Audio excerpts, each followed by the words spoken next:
अस्सलाम वालेकुम। मैं जवाद हसन जोया आपकी खिदमत में हाज़िर।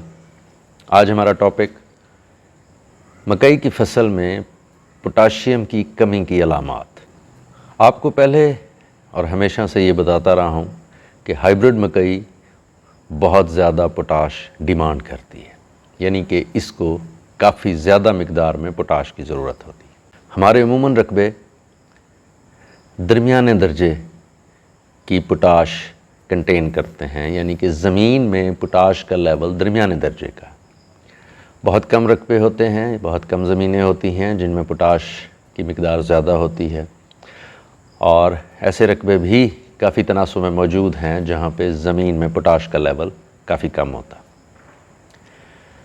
अगर आप बेहतर तो है कि अपनी ज़मीन का तज्ज़िया ज़रूर करवाया करें किसी भी फसल को काश्त करने से पहले, या कम अज़ कम साल 2 साल बाद तो ज़रूर करवाया करें, ताकि आपको अंदाज़ा हो सके कि आपकी ज़मीन में किस न्यूट्रेंट की कमी है, ताकि उसे मौसर अंदाज में पूरा किया जा सके। मकई की फसल में पोटाश की कमी, उसकी अलामात, या उसको कैसे हम अंदाज़ा लगाएंगे या समझेंगे या देखेंगे कि हमारी फसल में पोटाश की कमी। नॉर्मल हालात में दरमियाने दर्जे की पोटाश रखने वाली ज़मीनों में अमूमन कम ज़ाहिर होते हैं ऐसी अलामात जो नज़र आएँ या वाज़ेह हों। अमूमन इसके असरात टेस्लिंग के वक्त, दाना बनने के अमल के वक्त, क्रॉसिंग के वक्त, और पौधे के मुकम्मल सेहत को देखते हुए तो अंदाज़ा किया जा सकता है कि पौधे को या इस फील्ड को पोटाश की कमी है, या उसकी ज़रूरत अच्छे तरीके से पूरी नहीं हुई। लेकिन पोटाश की कमी की अलामात ज़ाहिर होना बहुत बड़ी ख़तरे की घंटी है। इस सूरत में हमारी फसल पे बहुत मनफी असरात मुरतब होते हैं। पहले अर्ज़ की कि पोटाश बड़ा लाजमी जुज़ है, मेजर इंग्रेडिएंट है मकई के लिए, और ये आपकी अच्छी पैदावार में बहुत भरपूर किरदार अदा करता है। पहले आपको बताऊंगा कि शदीद कमी की सूरत में क्या अलामात होती हैं, और दरमियाने दर्जे की कमी अगर ज़मीन में या फसल को पोटाश की हो तो उसकी क्या अलामात होती हैं। पहले आते हैं ज़्यादा या शदीद कमी की अलामात। मकई में शदीद पोटाश की कमी की अलामात कुछ ज़्यादा नहीं हैं, जो विजिबल हैं या जो आसानी से समझी जा सकती हैं। वो एक है, पत्ते का पीला हो के सूख जाना। इससे पहले नाइट्रोजन डेफिशिएंसी में भी आपको यही अलामत बताई थी कि जब नीचे वाले पत्ते पीले हो के सूखना शुरू हो जाते हैं तो ये नाइट्रोजन की कमी है। अब भी वही अलामत बता रहा हूँ, लेकिन इसमें थोड़ा सा फ़र्क है। अगर पत्ता अपनी नोक की तरफ से पीला हो रहा है और वो पूरा पीला हो जाता है और पीला होकर सूख जाता है, तो ये नाइट्रोजन की कमी है।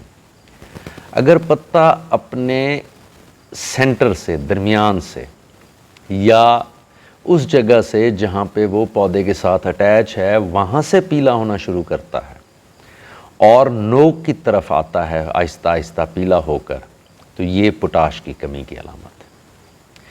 बड़ा मामूली फ़र्क है, सोचने और समझने की बात है। नोक की तरफ से पीला होगा और टांडे की तरफ जाएगा, तो ये नाइट्रोजन की कमी है। टांडे की तरफ या पत्ते के दरमियान में से ये पीलापन शुरू होकर नोक की तरफ जाएगा, तो ये पोटाश की कमी है। इस वक्त आप स्क्रीन पर देख रहे हैं कि पोटाश की कमी किस तरह पत्तों पर ज़ाहिर होती है। ऐसे अवामिल या ऐसे सिम्टम्स जो आसानी से नज़र नहीं आते, लेकिन वो मौजूद होते हैं, और वो पोटाशियम की कमी की अलामात होती है। पोटाशियम वैसे तो बहुत सारे किरदार अदा करता है मकई के पौधे में। गर्म इलाकों में मकई काश्त करते हैं, सबसे ज़्यादा मसाइल का सामना इनको होता है। पोटाश दर्जा हरारत या शदीद गर्मी के ख़िलाफ़ मकई के पौधे में क़ुव्वत मुदाफ़ियत पैदा करता है।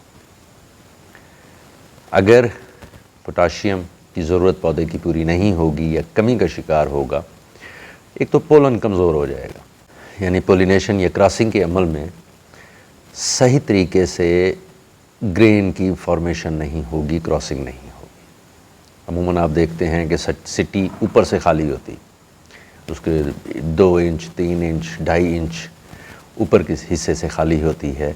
इसके खालीपन में एक वजह पोटाशियम की कमी है। दूसरा, आप देखते होंगे छली में जब दाना बन जाता है तो बीच में छोटे छोटे पिचके हुए दाने होते हैं, इसे कर्नल एबॉर्शन कहते हैं। कि इस वक्त मकई ऐसी स्टेज पर है कि अगर आपको इनमें से कोई अलामत, ख़ास तौर पे जो पहली बड़ी अलामत बताई पत्ते का पीला होकर खुश्क होना, अगर ये नज़र आए, और ऐसा नहीं है कि ये पूरी फील्ड में होगा, ऐसा मुमकिन नहीं है, आपके प्लॉट में कहीं कहीं आपको ऐसे पौधे नज़र आएंगे। तो अगर ऐसे पौधे नज़र आएँ, फ़ौरन वाटर सॉल्युबल पोटाश अपनी फील्ड में फ्लड करें, चाहे आप उससे पहले कितनी ही मिकदार क्यों नहीं दे चुके। अगर आप उसकी मुनासिब मिकदार दे चुके हैं तो ऐसे पत्ते नज़र नहीं आएंगे। अगर ऐसे पत्ते नज़र आ रहे हैं तो फ़ौरन वाटर सॉल्युबल पोटाश अपनी ज़मीन में फ्लड करें। अपनी दुआ में याद रखें। अस्सलाम वालेकुम।